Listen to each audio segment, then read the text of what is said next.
जी बोलो। कहाँ है, किधर है, कहाँ है कमीना मामा जी? ये देखो, सामने देखो, ये इधर देखो।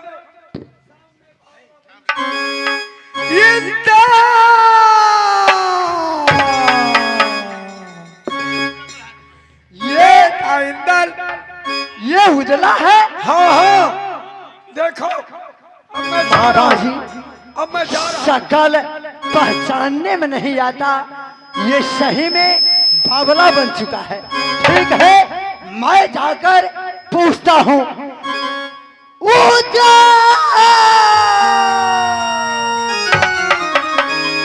उजल, देख, देखो तुम्हारे सामने कौन खड़ा है मेरे भाई? कौन है, कौन है? बेटा इंदल, बेटा इंदल, इंदल।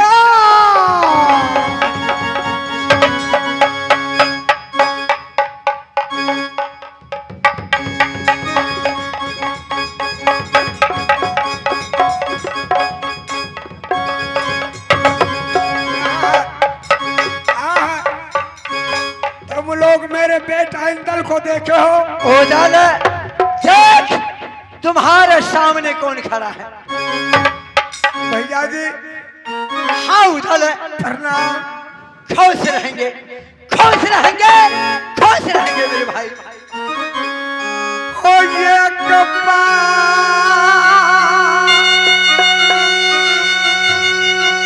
मिला दाना, मेरे बबुआ से यार, बेटा हम करम में सहोदरा, नगरम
पुकारते हो कि भैया जी इंदल को खबर बताइए। उदल, इंदल तुमने हरिद्वार मेला करने के लिए ले गया है। उदल, लाओ सानत सवा ये सहोदरा मेरे भाई, लाओ सानत सवा तू यौवन मेरा बातो।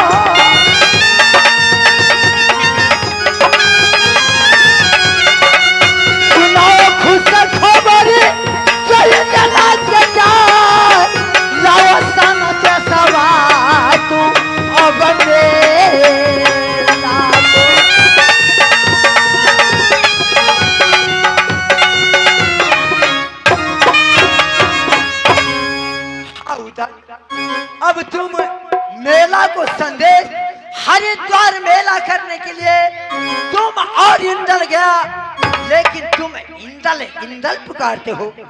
हाँ भैया, मैंने मेला हरिद्वार बेटा इंदल को लेकर के गए थे।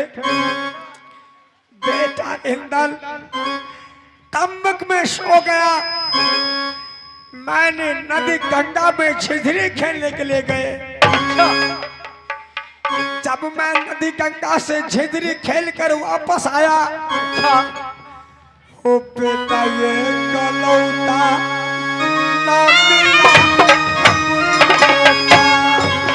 सही कहा मामा माहिल, सही कहे, सही में इंदल को बलि पड़ा। बेटा मैं इंदल मेरे सरदम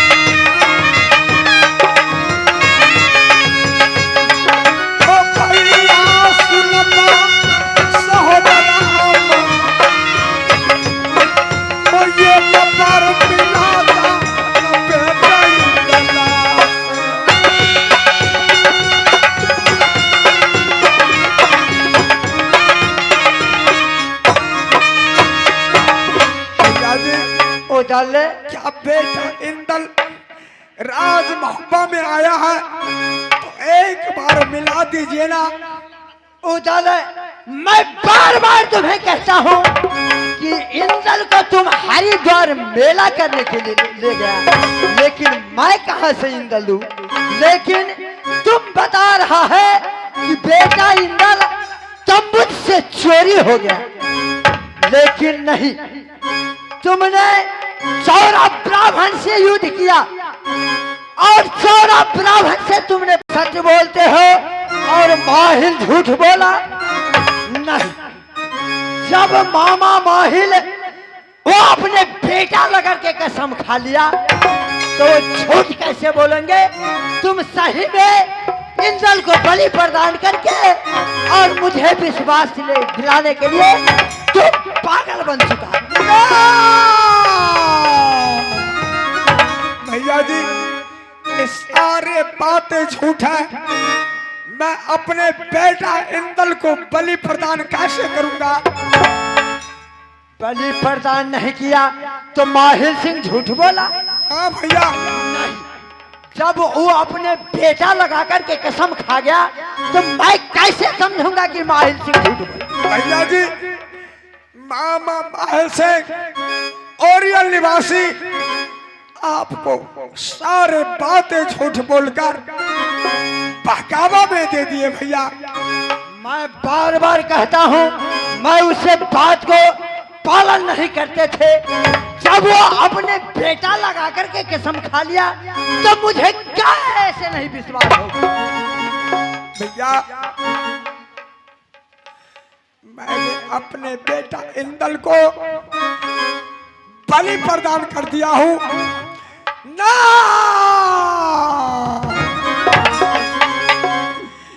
रे जाओ तू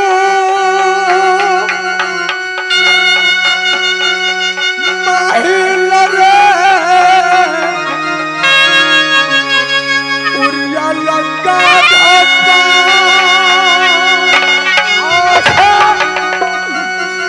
रे जागरा लगाया तुम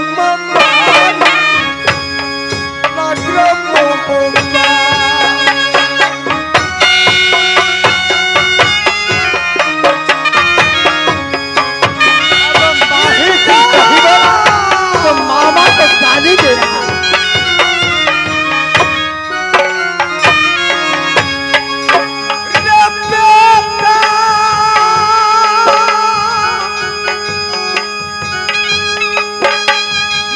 फिर न मिलेगा हमको।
इंद्र को सही में बलि प्रदान कर और इंद्र पुकारता है, आज मैं तुम्हें लाश को मिट्टी में नहीं मिला दिया तो फिर मेरा नाम याल हासिल नहीं। रे ठहरो कमीना ये मोहब्बत से कहाँ बच के जाओगे याल हासिल।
अब कोरा चलाते चलाते बाजू काम नहीं करता।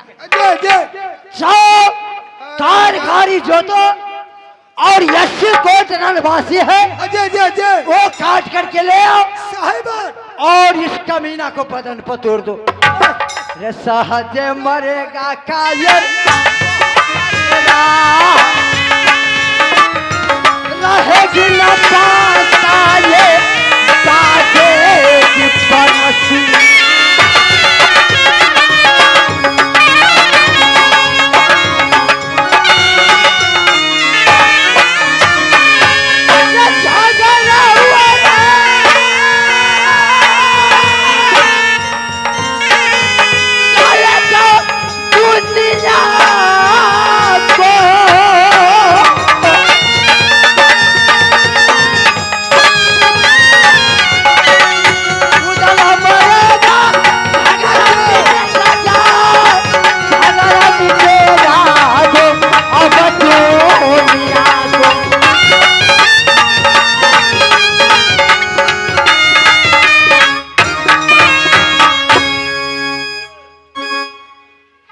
कथी लेबै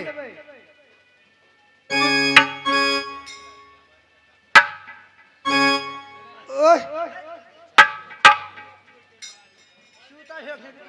को चाहले पहले पिए ही लोग सदा जी जी से पान चुप जाकर चाहो तो दो दी एक बेर अबे चाहिए अबे बेहुदा जी जी जी क्या हुआ? ले आओ। हाँ, 4 गाड़ी तोड़ इसका कमीना को बोलो।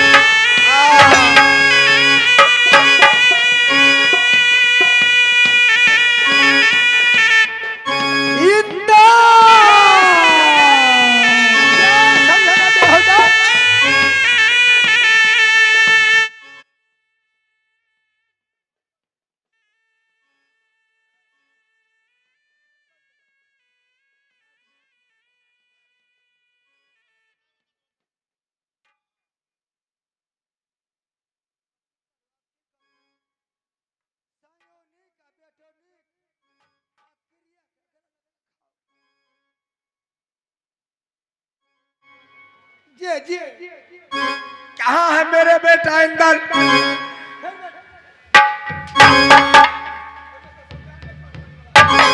क्या हुआ? बेटा इंदल खोजे है एक टार बांसने ले मुठमा से बांस अच्छा सब के सब खत्म हो गए तब तक बेहुदा जिंदा है 80 कोट रणवासी इसको बदन पतोड़ा लेकिन रुइया कुछ नहीं हुआ कमीना जिंदा है अभी तक जिंदा का जिंदा है। तो सुनो मेरे पास और शस्त्र है। क्या रखा है महाराज? इस कमीना को मोहनी केल्हू में लगा दूं और मोहनी केल्हू में लाकर सीना फट जाएगा। अरे सहजे मरेगा कायर कौन बचाएगा लाला?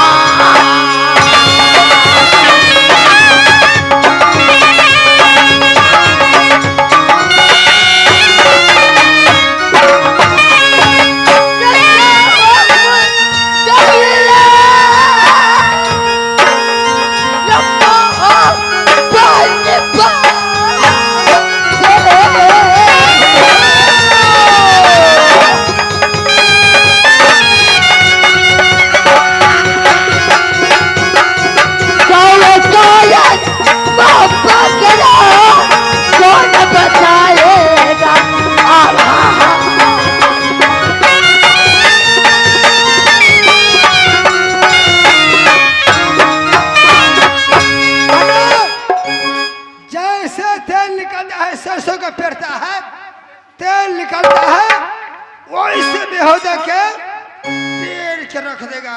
चलो जल्द करो।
के तमा फट गया मशीनें गड़बड़ हो गया केलहू को तंबा फट गई लेकिन इस कमीना को रीला भगन तक नहीं हुआ।